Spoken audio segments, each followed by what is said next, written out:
Boa tarde, bem-vindo a mais um programa da Aliança Evangélica Portuguesa.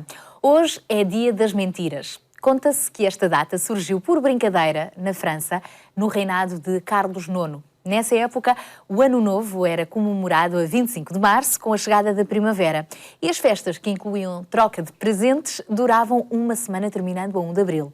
Com a adoção do calendário gregoriano, o Ano Novo passou a comemorar-se a 1 de janeiro. Só que nem todos os franceses aceitaram esta mudança e continuaram com a tradição antiga. Ora, a população que adotou o novo calendário decidiu então brincar com os conservadores, enviando-lhes presentes estranhos e convites para festas inexistentes. Com o passar do tempo, a brincadeira alastrou-se a outros países da Europa e mais tarde também a outros continentes. Mas por brincadeira ou não, a verdade é que a mentira é sempre mentira, seja no dia 1 de abril ou em qualquer outro dia, e causa muitos estragos. Por isso, hoje vamos precisamente falar sobre o perigo de alimentar mentiras e a importância da verdade. Para isso está hoje connosco então o pastor Marcos Ferraz, que é também professor do Seminário Teológico Batista. Obrigada por estar connosco, pastor. Esta história da luta entre a verdade e a mentira, o bem e o mal, é algo que já é antigo, não é? Qual é a origem da mentira? A mentira é muito antiga. Ela começou ainda no paraíso, quando Satanás se apresentou diante de Eva para a tentar e começou por levar Eva a ter dúvidas.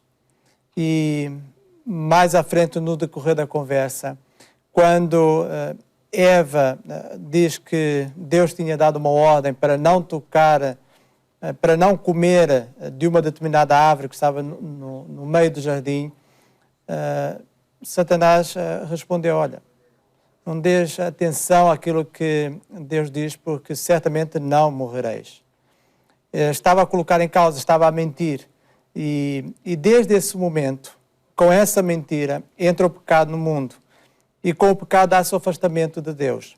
E é por isso que nós nos encontramos tal como estamos, afastados de Deus, porque com essa mentira, os nossos pais, Adão e Eva, pecaram e passaram-nos também essa herança, porque Satanás é o pai da mentira. E o que ele deseja é desviar-nos de Deus, desviar-nos do nosso Criador e do nosso Salvador. E quando ele consegue isso traz-lhe alegria, porque ele quer destruir aquilo que Deus construiu. Por isso, a mentira foi o motor de arranque para que hoje a humanidade vivesse afastada de Deus. No fundo, para que hoje o mundo esteja como está, não é? Essa mentira de que Deus não existe, de que podemos viver sem Deus, empurra-nos para longe de Deus, empurra-nos para a morte, não é? Que é a consequência máxima, vá lá, da mentira. Mas a verdade é que muita gente anda alienada, não é? E não percebe, às vezes meias verdades parecem mentiras. Quais são as consequências, de facto, que uma mentira, até não falarmos a verdade, pode trazer para nós e para as pessoas à nossa volta? Certamente que traz grandes consequências. Às vezes pode haver, nós podemos dizer, é uma mentira branca, é uma mentira inofensiva. Mas uma mentira gera outras mentiras. E nós acabamos ficando entrelaçados em mentiras, prisioneiros de mentiras. Para justificar uma situação, nós acabamos por mentir. E isso vai levando a que uma mentira, que era uma mentira branca no princípio, ela se vá aglomerando e vai se tornando em algo que até pode trazer consequências graves para a nossa vida e para a vida dos outros. Mas também devemos ter atenção àquilo que nós transmitimos aos nossos filhos, os valores que transmitimos. Porque se eu estou em casa e alguém me liga e eu digo ao meu filho, olha, diz que eu não estou. Eu estou, de certa forma... A incentivá-lo a mentir. Exatamente, estou a ensiná-lo a mentir. E ele pode fazer mentiras semelhantes à minha ou outras mentiras, porque, de certa forma, entendeu que aquilo era algo natural. Então, se meus pais mentem, por que eu não posso mentir? Se outros mentem, por que eu não posso mentir?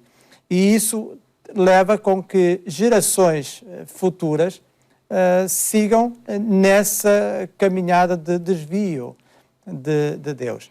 Mas nós também vemos que a condenação maior para aqueles que mentem é a condenação eterna. Porque no livro de Apocalipse, no capítulo 21, nós vemos claramente que o lugar dos mentirosos, de todos os mentirosos, é no inferno.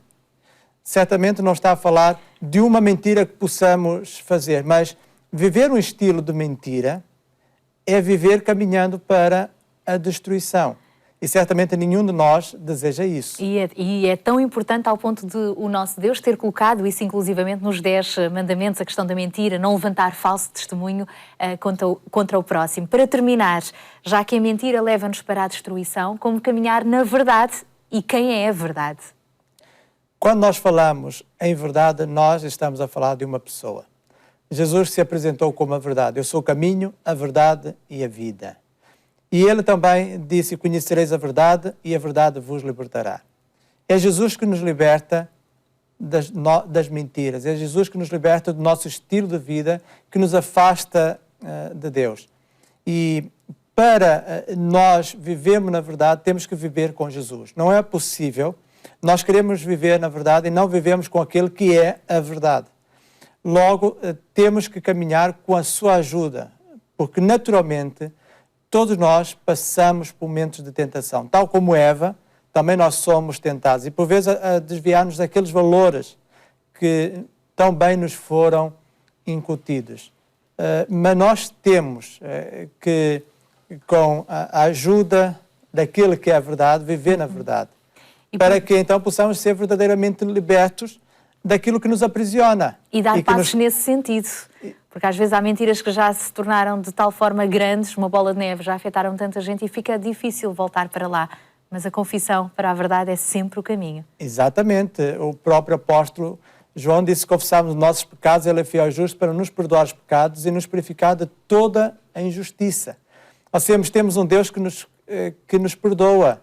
Mas temos que nós fazer a nossa parte, temos que nós confessar nossos pecados. E confessar envolve arrependimento, envolve eu restaurar aquilo que já fiz. Se eu menti a alguém, eu devo repor a verdade. E eu devo viver de forma que tenha uma nova conduta. Uma conduta que seja baseada na verdade e não na mentira, na falsidade, porque isso afasta-nos naturalmente do nosso Criador, do nosso Salvador, Jesus Cristo. E é esse o desafio que queremos deixar, sem dúvida, no nosso programa de hoje. No Dia das Mentiras, estamos a falar a verdade. Obrigada, Pastor Marcos, por ter estado aqui à conversa connosco. Numa sociedade que muitas vezes promove precisamente isso, a falsidade, o engano, Deus encoraja-nos a sermos diferentes. O diabo, atenção, o diabo é o pai da mentira, mas Jesus é a verdade que liberta. E é nessa verdade que precisamos de caminhar e de promover relacionamentos de confiança. Portanto, aquele que minta, que não minta mais, passa a falar a verdade.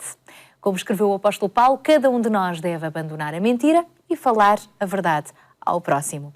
É esse o desafio que lhe deixamos. Queremos ainda encorajá-lo a ler a Bíblia, a conhecer a verdade que Deus nos transmite através de ela e para o acompanhar nas suas leituras bíblicas diárias, temos ainda para lhe oferecer um devocional da União Bíblica.